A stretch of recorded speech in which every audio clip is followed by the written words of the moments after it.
जवळी पाहुणा ग बाई, श्रावणाचं ऊन मला झेपेना बाई, श्रावणाचं ऊन मला झेपेना ग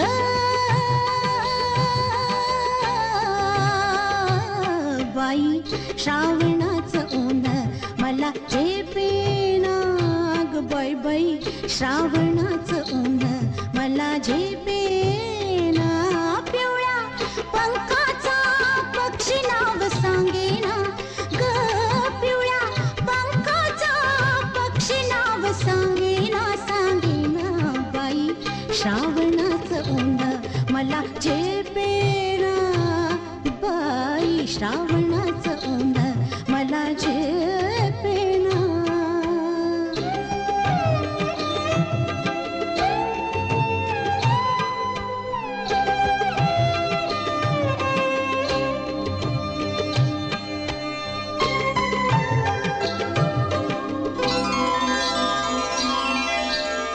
निळ्या डोळ्यावरी मेघुटांच्या परी, निळ्या डोळ्यावरी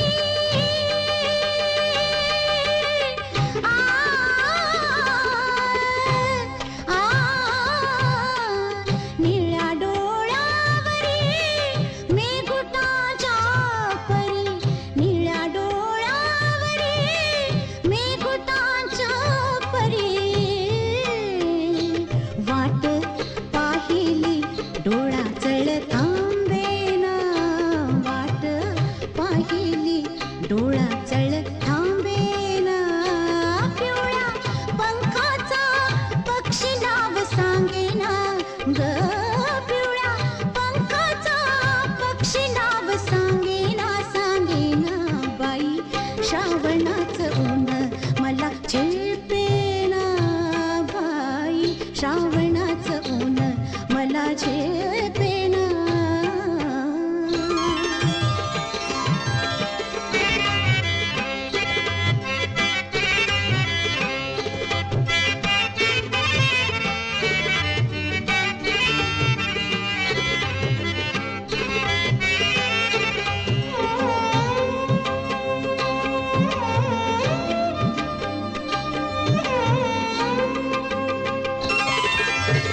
श्रावणाच्या सरी पान भर थरथरी, श्रावणाच्या सरी आ, आ,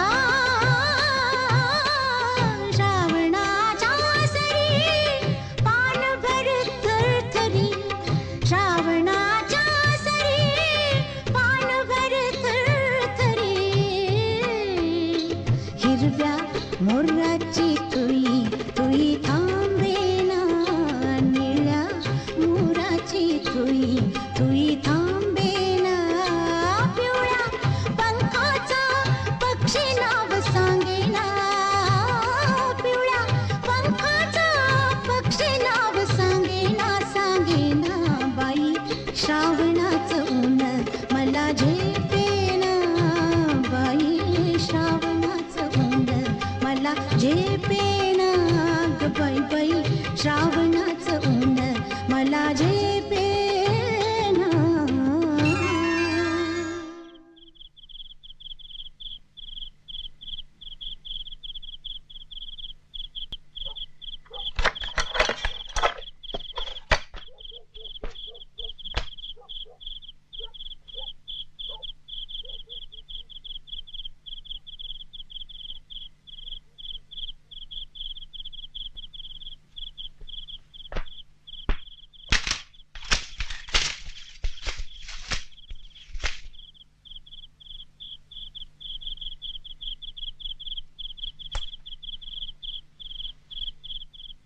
ये उठ हरामखोर.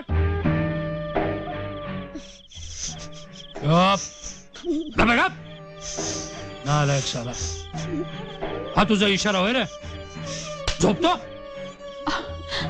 फुकट पोचतो होय रे तुला? माय गेली माशना, बिन बापाची अवलाद शाली अक्कल माशी.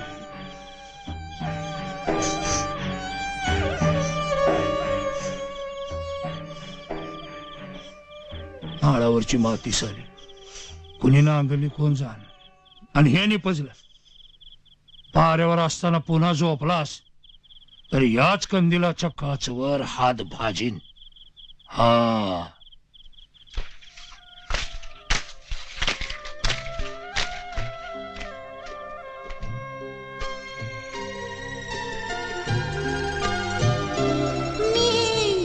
दुःखांच्या बांधून पदरी गाठी जपले तुझ ओटी पोटी कधी डोळ्यांना काजळ तुझ भरताना गलबला जीव होताना मी गाताना गीत तुला लढीवाळ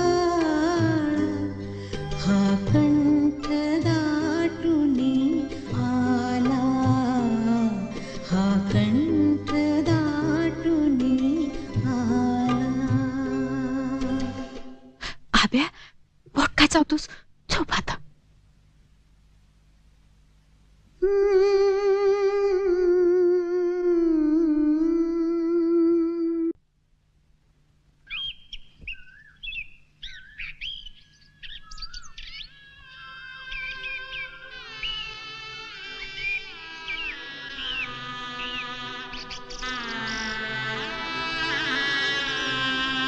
पूर्वी सूर्य उदयनाची पूर्वी सूर्य उदयनाची पूर्वी सूर्य उदयनाची पूर्वी सूर्य उदयनाची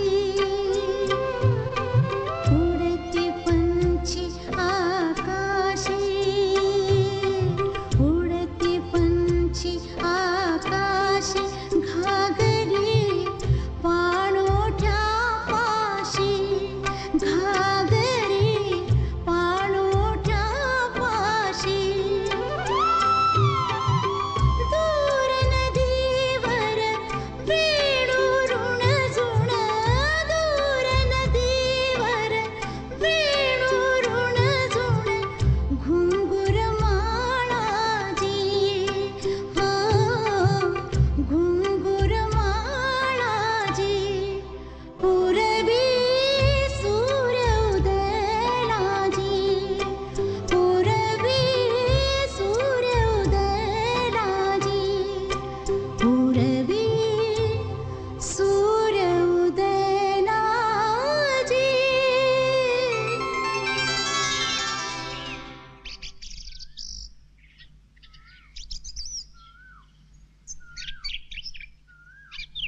शिवाजी महाराजांच्या हालचाली वाढायला लागल्या हे ऐकून सरदार गोळा झाले सगळे.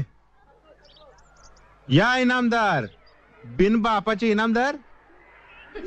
रात्री जागरण झालं वाटतं इनामदारांना अभ्यासामुळे. गुरुजी डोकं दुखत होत. मग जायचं डॉक्टरकडे जनावराच्या. जा पळ घरी जा. चुकलं गुरुजी माघारी गेलो तर मायलाही ओरडल. मग आईला घेऊन ये की रे तुझ्या साळत सफाई द्यायला. आणतो गुरुजी. आत येऊ. या उद्या बोलव तिला संध्याकाळी ये म्हणाव शाळा सुटल्यावर. काय जा बस. तर काय सांगत होतो शिवाजीचा बिमोड कसा करायचा हा दरबारा पुढे प्रश्न पडला. तेव्हा बडीमाना विचारलं कुणी आहे का तयार. तर एक मोठा सरदार उभा राहिला. तो सरदार म्हणजे अफजल खान. तो बडीमाला म्हणाला मला द्या फौज मी आणतो पकडून शिवाजीला. हाय काय त्यात आत्ता आणतो पकडून. जंगलातल्या बेळात असा किती येळ लपणार. अभ्या लक्ष कुठं आहे. खोड्या करतो अभ्या. उभा राहा. हात पुढे कर.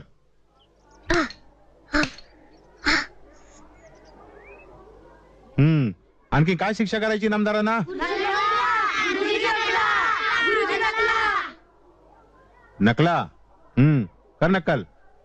हात पुढे कर. कर नक्कल.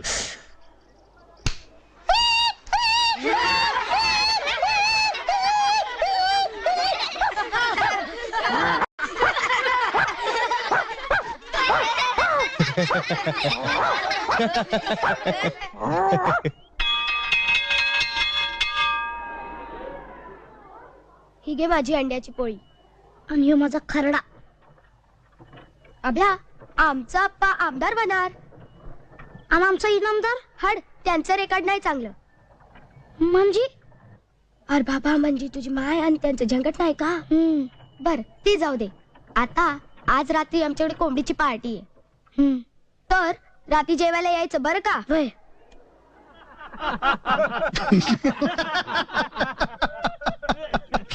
तर आता आमदारकीचं तिकीट आम्हाला तर पक्षाने दिलं. हा हिम्मतराव इनामदाराच्या घराने जायचा पराभव आहे.